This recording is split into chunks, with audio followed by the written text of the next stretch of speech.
Representative Delozier. Thank you, Mr. Chairman. Thank you for being here. And Secretary, we've had a lot of conversations back and forth, I know, with Camp Hill being in my district. And I have some questions on that. But I guess I would kind of hit on just what you were talking about, mandatory sentences. I know we've had a lot of conversations with DAs, a lot of those that go after the folks that commit these crimes.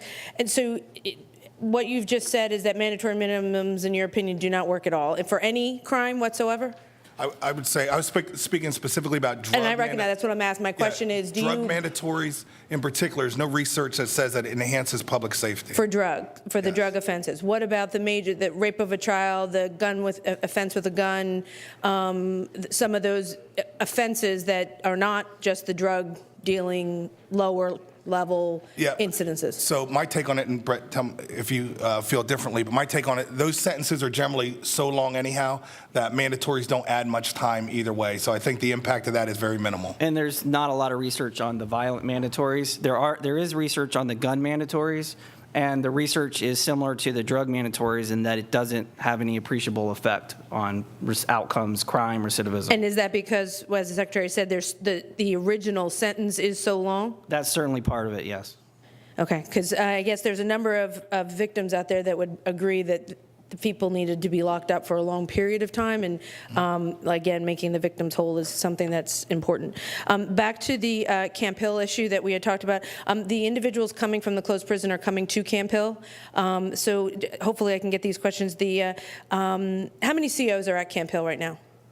I don't have the breakdown right in front of me right now. Okay, so what I'm trying to understand, the population inmates, 2 COs, 1,000 more inmates coming in. Do you plan on hiring, and if I missed this answer, I apologize, do you plan on hiring more COs at Camp Hill in order to maintain this? We have the authorized positions. We're just filling them all now. Okay, how many are that?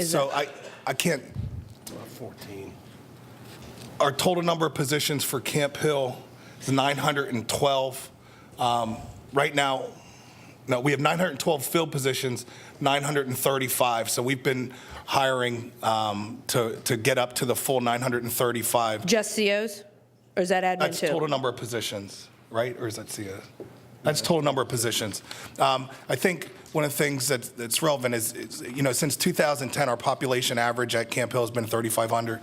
We've dropped it down to 2,500 and closed some housing units, which we've saved money on overtime. So we're just refilling those beds, and we'll be back to in the 3,500 range. But also, we're working with parole to increase releases and make sure people who have parole hearings scheduled at Pittsburgh get those parole hearings and get released. And we've also stopped putting new inmates in Pittsburgh.